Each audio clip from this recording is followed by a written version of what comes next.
Keamanan informasi 1. Pada video ini, kami akan membahas tentang 1. Kebutuhan organisasi akan keamanan dan pengendalian keamanan informasi. 2. Manajemen keamanan informasi. 3. Ancaman dan jenis ancaman keamanan informasi.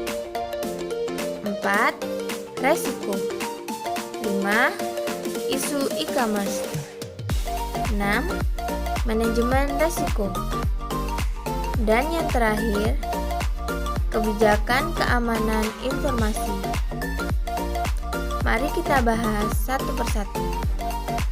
1. Kebutuhan organisasi akan keamanan dan pengendalian keamanan informasi,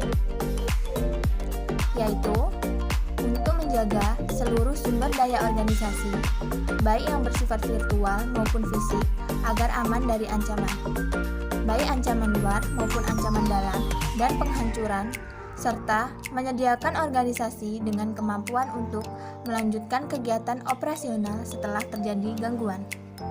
Keamanan informasi. Yang dimaksud dengan keamanan informasi adalah perlindungan baik peralatan komputer dan non-komputer, fasilitas, data dan informasi dari penyalahgunaan pihak-pihak yang tidak berwenang. Tujuan keamanan informasi: A. Kerahasiaan. B. Ketersediaan. C. Integritas. Kerahasiaan artinya perusahaan berusaha untuk melindungi data dari pengungkapan orang-orang yang tidak berwenang. Ketersediaan yaitu tujuan dari infrastruktur informasi perusahaan adalah menyediakan data dan informasi bagi pihak-pihak yang memiliki wewenang untuk menggunakannya. Integritas artinya semua sistem informasi harus memberikan representasi akurat atas sistem fisik yang direpresentasikan. Manajemen keamanan informasi. Manajemen keamanan informasi adalah aktivitas untuk menjaga agar sumber daya informasi tetap aman. Manajemen tidak hanya diharapkan untuk menjaga perusahaan agar tetap berfungsi setelah suatu bencana atau jebolnya sistem keamanan. Apakah yang dimaksud dengan ISO dan IEC? Keamanan informasi yang diterbitkan oleh ISO atau International Organization for Standardization dan IEC atau International Electronical yang menjelaskan syarat-syarat untuk membuat, menerapkan, melaksanakan, memonitor, menganalisa, dan memelihara. Kemudian terdapat CIO. CIO adalah orang yang tepat untuk memikul tanggung jawab atas keamanan informasi. Namun, kebanyakan organisasi mulai menunjuk orang-orang tertentu yang dapat mencurahkan perhatian penuh terhadap aktivitas ini. Selanjutnya, kita akan membahas strategi keamanan informasi, yaitu 1. Mengidentifikasikan ancaman yang dapat menyerang sumber daya informasi perusahaan. Kedua, mengidentifikasikan resiko yang dapat disebabkan oleh ancaman-ancaman tersebut. Ketiga, menentukan kebijakan keamanan informasi. Dan yang keempat, mengimplementasikan pengendalian untuk mengatasi resiko-resiko tersebut. Ancaman keamanan informasi atau Information Security Threat adalah orang, organisasi, mekanisme, atau peristiwa yang memiliki potensi untuk membahayakan sumber daya informasi perusahaan. Ancaman dapat bersifat internal dan eksternal. Ancaman internal mencangkup bukan hanya karyawan perusahaan, tetapi juga pekerja temporer, konsultan, kontraktor, dan bahkan mitra bisnis. Dan ancaman juga dapat bersifat tidak disengaja maupun disengaja. Tidak semua ancaman disengaja dengan tujuan mencelakai. beberapa kecelakaan disebabkan oleh orang-orang di dalam maupun luar perusahaan.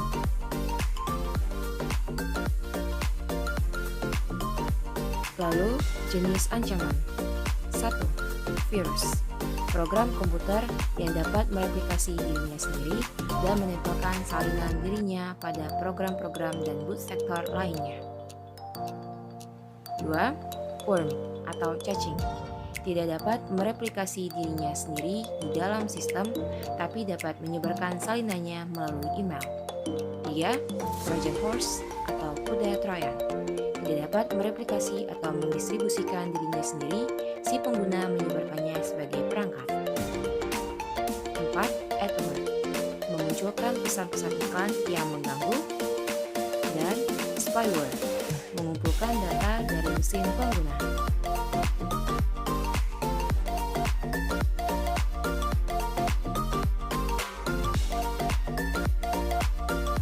Risiko.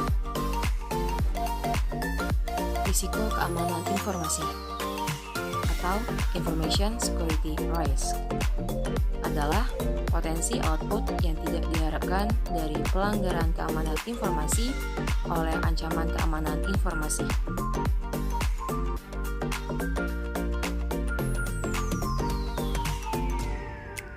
Lalu, jenis risiko. 1. Pengungkapan informasi yang tidak terotorisasi dan pencurian. Ketika suatu data dan perpustakaan peranti lunak tersedia bagi orang-orang yang seharusnya tidak berhak memiliki akses, hasilnya adalah hilangnya informasi atau uang. 2. Penggunaan yang tidak terotorisasi. Ketika orang-orang yang biasanya tidak berhak menggunakan sumber daya perusahaan mampu melakukan hal tersebut, contohnya hacker.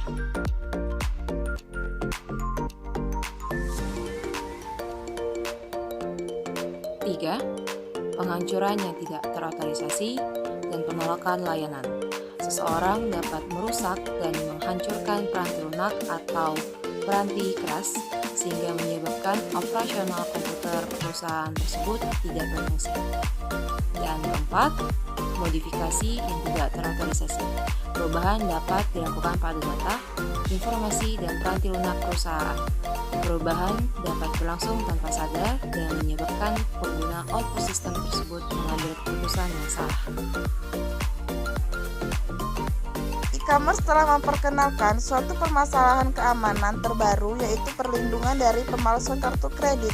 Untuk mengatasi ini, perusahaan-perusahaan kartu kredit yang utama telah mengimplementasikan program yang ditujukan secara khusus untuk keamanan kartu kredit e-commerce dengan cara kartu kredit sekali pakai.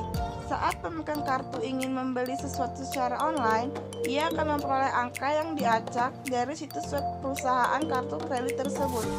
Angka inilah dan bukannya nomor kartu kredit pelanggan tersebut yang diberikan kepada pedagang e-commerce, yang kemudian melaporkan ke perusahaan kartu kredit untuk melakukan pembayaran. Praktik keamanan yang diwajibkan oleh Visa. 10 praktik terkait keamanan yang diharapkan perusahaan untuk diikuti oleh para retailnya, yaitu 1. Memasang dan memelihara. 2. Memperbaharui keamanan. 3. Melakukan enskripsi data pada data yang disimpan. 4. Melakukan enskripsi pada data yang dikirim. 5. Menggunakan dan memperbaharui peranti lunak antivirus. 6. Membatasi akses internet pada orang-orang yang ingin tahu. 7. Memberi ID unik kepada setiap orang yang memiliki kemudahan mengakses data. 8. Memantau akses data dengan ID unik. 9. Tidak menggunakan kata sandi yang disediakan oleh vendor. 10. Secara teratur menguji sistem keamanan. Manajemen risiko merupakan salah satu dari 2 strategi untuk mencapai keamanan informasi. Pendefinisian risiko terdiri dari 4 langkah. 1. Identifikasi aset bisnis yang harus dilindungi dari risiko. 2. Menyadari risikonya. 3. Menentukan tingkatan dampak pada perusahaan jika risiko benar terjadi. 4. Menganalisis kelemahan perusahaan tersebut. Tingkat keparahan dari dampak dapat diklasifikasikan menjadi 1. Dampak yang parah atau severe impact, membuat perusahaan bangkrut atau sangat membatasi kemampuan perusahaan untuk berfungsi. 2. Dampak signifikan atau significant impact, menyebabkan kerusakan dan biaya yang signifikan tetapi perusahaan tersebut akan selamat. 3. ketiga, dampak minor atau minor impact menyebabkan kerusakan yang mirip dengan yang terjadi dalam operasional sehari-hari. Baik untuk risiko parah maupun signifikan, analisis kelemahan harus dilaksanakan.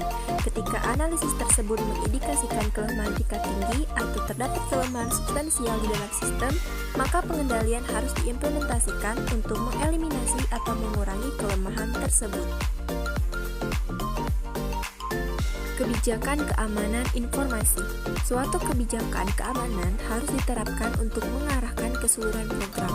Perusahaan dapat menerapkan kebijakan keamanannya dengan mengikuti pendekatan yang bertahap. Fase 1, inisiasi proyek. Tim yang menyusun kebijakan keamanan dibentuk. Jika komite khusus telah terbentuk, komite tersebut akan mencakup manajer dari wilayah-wilayah di mana kebijakan tersebut akan diterapkan. Fase 2, penyusunan kebijakan. Tim proyek berkonsultasi dengan semua pihak yang berminat dan terpengaruh oleh proyek ini untuk menentukan kebutuhan kebijakan baru tersebut. Fase 3, konsultasi dan persetujuan. Tim proyek berkonsultasi dengan manajemen untuk mendapatkan pandangan mengenai berbagai persyaratan kebijakan. Fase 4, kesadaran dan pendidikan. Program pelatihan kesadaran dan edukasi kebijakan dilaksanakan dalam unit-unit organisasi. Manajemen meletakkan program formal pada tempatnya untuk meningkatkan pengetahuan keamanan karyawan yang tepat. Fase 5, penyebarluasan kebijakan. Kebijakan keamanan ini disebarluaskan ke seluruh unit organisasi di mana kebijakan tersebut dapat diterapkan. Idealnya, para manajer unit melaksanakan pertemuan dengan karyawan untuk meyakinkan bahwa mereka memahami kebijakan tersebut. Kebijakan sebaiknya diberitahukan dalam bentuk tulisan dan melalui program pelatihan dan edukasi. Setelah kebijakan ditetapkan, pengendalian dapat diimplementasikan. Perusahaan perlu memperhatikan keamanan aset informasinya. Kebocoran informasi dan kegagalan sistem dapat mengakibatkan kerugian baik pada sisi finansial maupun produktivitas. Sekian video pembelajaran dari kami.